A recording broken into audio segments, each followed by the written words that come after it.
O livro de Deuteronômio é o quinto livro da Bíblia e o último livro da Torá. Depois do êxodo do Egito, Israel ficou no Monte Sinai por 1 ano, fazendo uma aliança com seu Deus.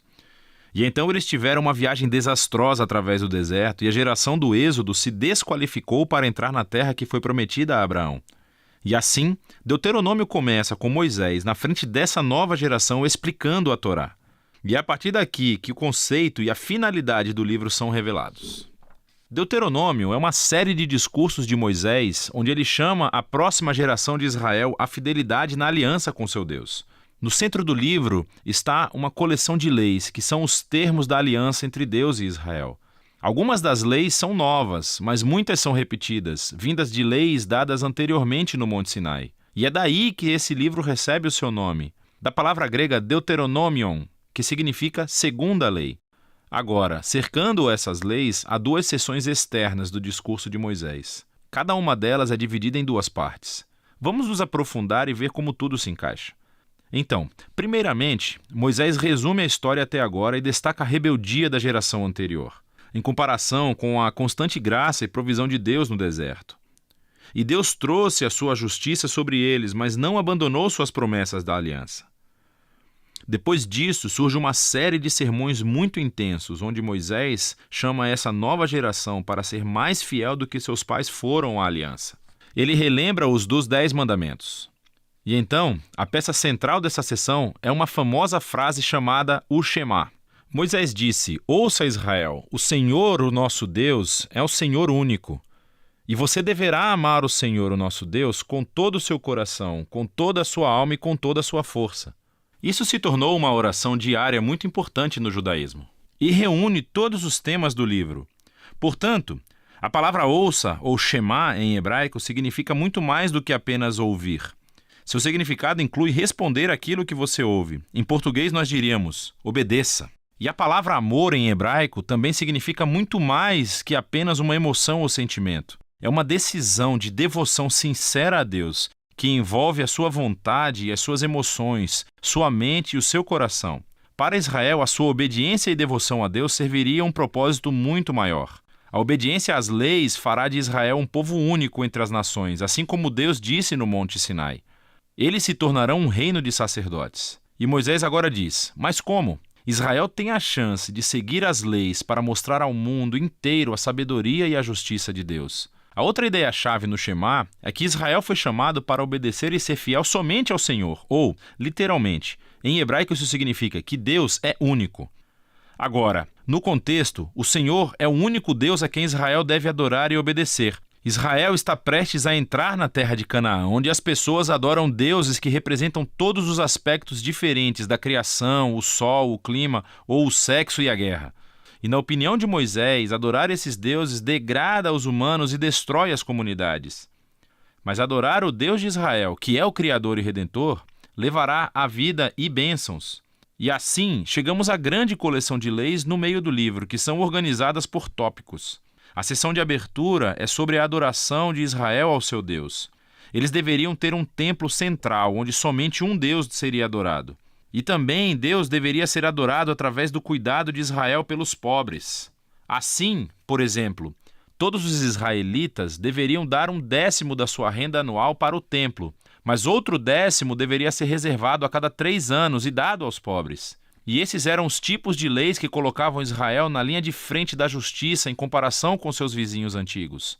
E tudo estava relacionado à sua adoração a Deus. A próxima seção descreve as qualidades de caráter dos líderes de Israel.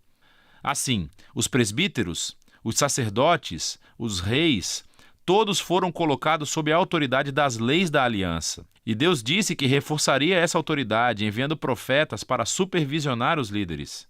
Assim, em contraste com os vizinhos de Israel, onde os reis eram considerados divinos e a própria lei da nação, os líderes de Israel estavam subordinados à lei e aos profetas.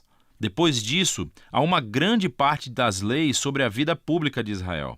Há regras sobre o casamento, a família e os negócios, e também sobre a justiça social, sobre o seu sistema legal e o que deveriam fazer para proteger as viúvas, os órfãos e os imigrantes. E elas terminam com mais leis sobre adoração. Agora, aqui estão algumas dicas sobre como ler todas essas leis. Lembre-se, em primeiro lugar, que estes são os termos da aliança no Monte Sinai, dada especificamente ao Israel antigo, vivendo em uma cultura muito diferente da sua. E por isso, não será útil comparar essas leis com as nossas leis modernas, que são de uma cultura bem diferente.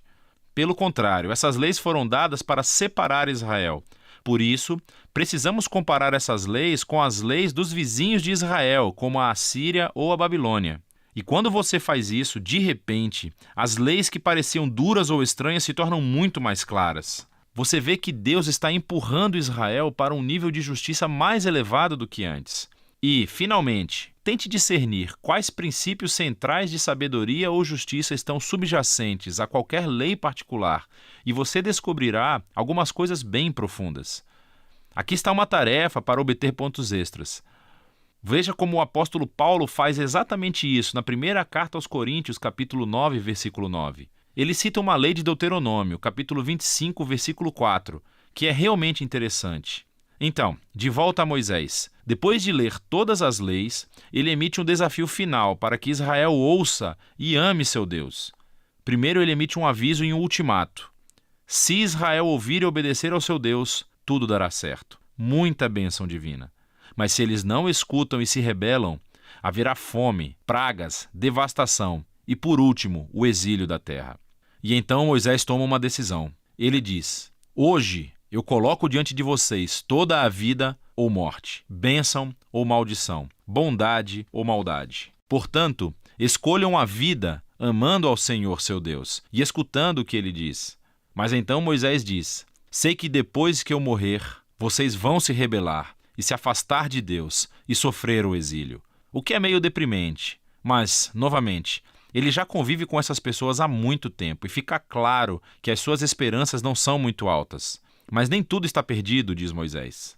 Um dia, quando Israel estiver no exílio, Moisés diz que eles poderão voltar para o seu Deus, que, em suas palavras, circuncidará os seus corações, para que possam amá-lo de todo o coração e alma e para que possam viver. Essa é uma metáfora vívida, que diz que algo está fundamentalmente errado com o coração de Israel. É teimoso e duro, e é a mesma coisa que está errada com o coração de toda a humanidade. E isso vem desde a rebelião no jardim. Os humanos ganharam autonomia de Deus. Eles queriam definir o bem e o mal por si mesmos, e como resultado eles arruinaram o mundo bom de Deus. Mas um dia, Moisés diz, Deus vai fazer algo para transformar os corações do seu povo, para que eles possam verdadeiramente ouvir e amar a Deus de coração, e possam ser trazidos de volta à vida verdadeira. E esta é a promessa mencionada pelos últimos profetas bíblicos, Jeremias e Ezequiel, a esperança de um novo coração. Então Moisés termina o seu discurso com um poema de advertência e depois de bênção. Ele sobe uma montanha e morre, e assim a Torá chega ao fim. Todas as tensões principais da história bíblica estão em vigor, mas ficaram totalmente sem solução. Então, quando é que o descendente da mulher virá para derrotar o mal? Ou como Deus vai salvar o mundo inteiro e abençoar todas as nações através dessa família? E como pode a santidade de Deus se reconciliar com pessoas que são continuamente rebeldes? E como Deus vai transformar os corações do seu povo? Você tem que continuar a ler para descobrir. Mas por enquanto, é disso que se trata o livro de Deuteronômio.